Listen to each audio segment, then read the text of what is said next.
सुशीला जी अपने बेटे महेश के साथ एक गांव में रहती थी। सुशीला जी ने अपनी ज़िंदगी का हर लम्हा अपने बेटे की खुशियों के लिए जिया था। एक दिन महेश बड़ी उत्सुकता से अपनी माँ के पास आता है। माँ, आपको एक खुशखबरी सुनानी थी। महेश उत्साहित होकर कहता है। सुशीला जी उसकी आंखों में चमक देखकर मुस्कुराती हैं और पूछती हैं, बेटा क्या बात है? महेश गर्व से कहता है, माँ, मुझे शहर में नौकरी मिल गई है। सुशीला जी खुश तो होती हैं, लेकिन साथ ही चिंता भी उनके चेहरे पर झलकने लगती है। यह तो बहुत अच्छी बात है बेटा, लेकिन तू अकेला शहर में कैसे रहेगा? वो चिंतित होकर पूछती हैं। महेश माँ को दिलासा देता है, माँ तुम चिंता मत करो, मैं शहर जाकर सब ठीक कर लूँगा और फिर तुम्हें भी अपने पास बुला लूँगा। माँ के लिए बेटे की ये बात संतोषजनक नहीं थी। उनका मन भारी हो गया। बेटा तू मुझे छोड़कर चला जाएगा तो मैं यहाँ किसके सहारे रहूँगी? सुशीला जी की आवाज़ में चिंता झलकती है। महेश उन्हें भरोसा दिलाते हुए कहता है, माँ मैं तुम्हें ज़्यादा दिन तक अकेला नहीं छोड़ूंगा। थोड़े पैसे जोड़ लूँ, फिर तुम्हें भी बुला लूँगा। समय बीतता गया और महेश शहर चला गया। वह मेहनत करने लगा और हर हफ्ते गांव आता, माँ से मिलता और घर के खर्च के लिए पैसे दे जाता। कुछ महीनों बाद एक दिन सुशीला जी के घर कुछ मेहमान आते हैं। दो अनजान पति पत्नी जो अपना नाम हरिराज और ममता बताते हैं। वे उनकी चौखट पर आकर बैठते हैं। हरिराज जी सम्मान से कहते हैं, बहन जी हमने आपके बेटे को देखा है। हम अपनी बेटी पायल की शादी उससे करना चाहते हैं। सुशीला जी थोड़ा चौंकती हैं। तभी ममता बोल पड़ती है, बहन जी हमारी बेटी बहुत सुंदर है और हम आपको बहुत सारा दहेज देंगे। हमारे पास बहुत पैसा है। यह सुनते ही सुशीला जी का चेहरा गंभीर हो जाता है। बहन जी पैसे और दहेज की बात मत कीजिए, हम दहेज नहीं लेंगे। और आप इतने अमीर लोग हैं, हम गरीब हैं, हमारी आपकी निभेगी कैसे? लेकिन सामने बैठे हरिराज जी ने मुस्कुराते हुए कहा, बहन जी हम सब पता कर चुके हैं, हमें आपका लड़का बहुत पसंद है। रिश्ते पैसे से नहीं दिल से निभाए जाते हैं। महेश से बात करके लड़की को देखने की योजना बनती है। महेश और सुशीला जी लड़की को देखने जाते हैं। पायल सुंदर और सुलझी हुई लगती है और रिश्ता तय हो जाता है। जल्दी ही शादी हो जाती है और पायल बहू बनकर इस घर में आ जाती है।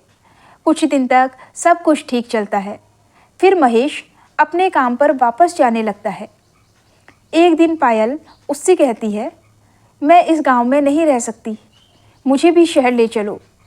महेश उसे समझाने की कोशिश करता है, तुम कुछ दिन माँ के साथ रहो, फिर मैं तुम दोनों को शहर ले जाऊंगा। लेकिन पायल गुस्से में जवाब देती है, मैं इस गरीबी में नहीं रह सकती। पता नहीं पापा ने क्या देखकर मेरी शादी यहाँ कर दी। या तो मुझे शहर ले चलो या फिर मैं अपने पापा के घर जा रही हूँ। सुशीला जी यह सब सुनती हैं और मन ही मन सोचती हैं कि कहीं घर में कलह न बढ़ जाए। इसलिए वो बेटे से कहती हैं, बेटा तू बहू को लेकर चला जा, मेरी चिंता मत कर। महेश कुछ सोचता है और कहता है, नहीं माँ, ऐसा करते हैं, हम सब साथ में शहर चलते हैं। अब तीनों शहर में रहने लगते हैं। लेकिन कुछ ही दिनों में पायल का व्यवहार बदलने लगता है। वो हर समय सास से छुटकारा पाने के बारे में सोचती रहती है। एक दिन जब सुशीला जी महेश से बातें कर रही थी, तभी पायल वहाँ आ गई।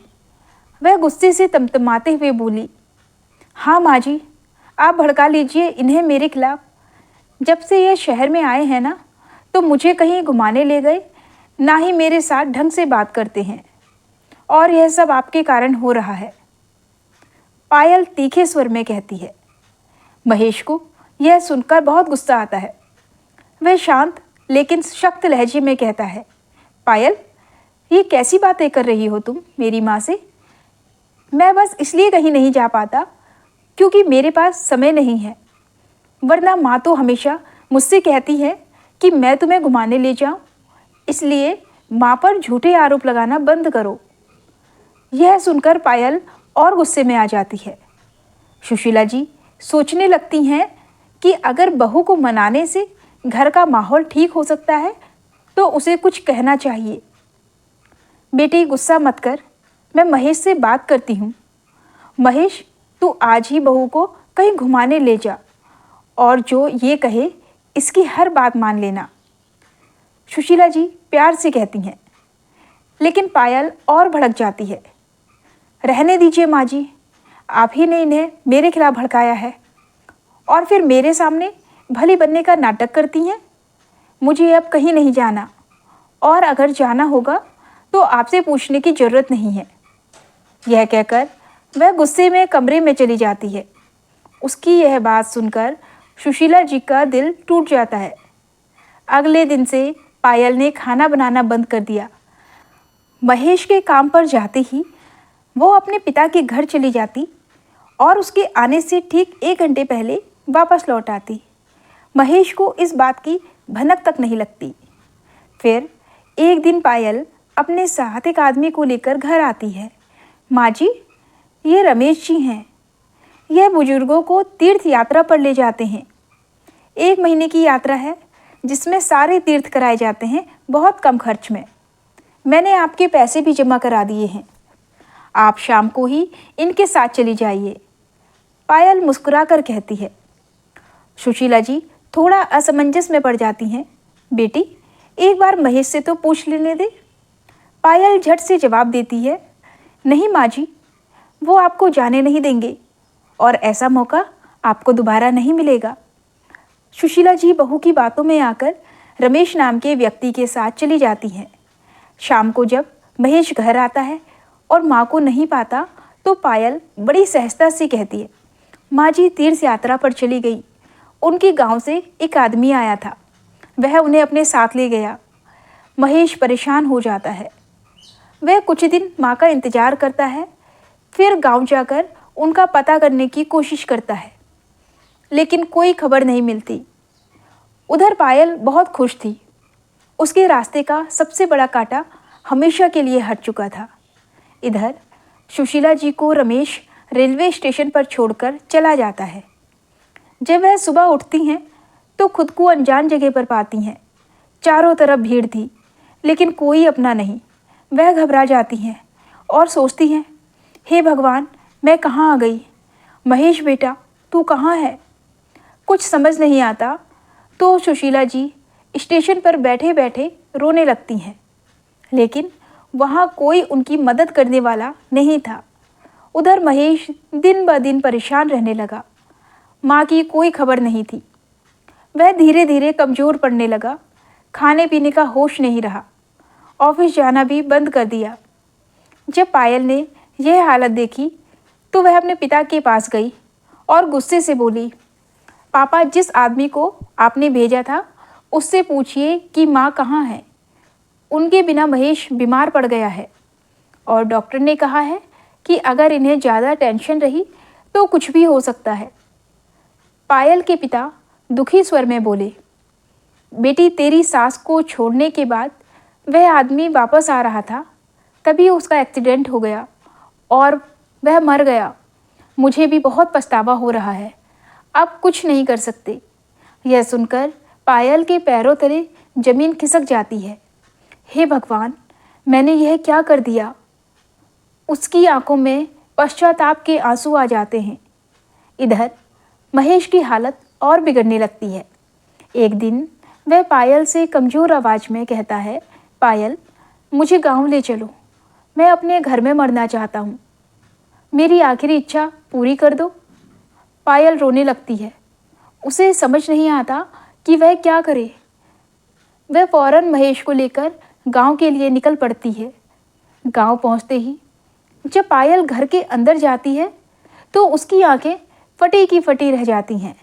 सामने सुशीला जी रसोई में खाना बना रही थीं। माँ, महेश उन्हें देखते ही रोने लगता है और उनकी गोद में गिर जाता है। सुशीला जी बेटे की हालत देखकर घबरा जाती हैं। महेश बेटा, तूने ये क्या हाल बना लिया है? वह उसे सहारा देकर बिठाती हैं। महेश की आंखों से आंसू रुकने का नाम नहीं लेते। वह कांपती आवाज़ में पूछता है, माँ, तुम यहाँ कैसे आ गई? मैंने तुम्हें कहाँ कहाँ नहीं ढूंढा। सुशीला जी गहरी सांस लेती हैं और बताने लगती हैं, बेटा, बहू ने जिस आदमी के साथ मुझे तीर्थ यात्रा पर भेजा था उसने धोखा दिया और बीच रास्ते में ही छोड़कर चला गया। मैं अनजान शहर में भटकती रही, फिर किसी तरह गांव वापस आ गई। मुझे लगा कि मेरा शहर में रहना बहू को पसंद नहीं था, इसलिए मैंने यही मेहनत मजदूरी करके अपना गुजारा करने का फ़ैसला किया। लेकिन तूने अपनी यह हालत क्यों बना ली? पायल अब तक फूट फूट कर रोने लगी थी। वो सुशीला जी के पैरों में गिर गई। माँ जी, मुझे माफ़ कर दीजिए। आपसे पीछा छुड़ाने के चक्कर में मैंने अपनी ही गृहस्थी को तबाह कर लिया। महेश की हालत मेरी वजह से है और मेरे पिता ने जो किया उसका भी अंजाम उन्हें भुगतना पड़ा। महेश अब तक बहुत कमज़ोर हो चुका था। वो धीरे से बोला, अब तुम यहाँ से चली जाओ, मुझे मेरी माँ के चरणों में मरने दो। कम से कम आखिरी समय में मेरी माँ मेरे साथ हो। सुशीला जी की आंखों में आंसू आ जाते हैं। वह महेश के सिर पर हाथ फेरती हैं और दृढ़ स्वर में कहती हैं, नहीं बेटा, मैं तुझे मरने नहीं दूंगी। और पायल, तुझे भी माफ़ करती हूँ। अपने किए की सज़ा तुझे मिल चुकी है। अब तू भी संभल जा और अपने पति का ख्याल रख। इसके बाद पायल और सुशीला जी मिलकर महेश की सेवा करने लगती हैं। पायल दिन रात उसके पास बैठकर देखभाल करती, उसका मन बहलाने की कोशिश करती। माँ का प्यार और पत्नी का पश्चाताप देखकर महेश धीरे धीरे ठीक होने लगता है। कुछ महीनों बाद महेश पूरी तरह स्वस्थ हो जाता है।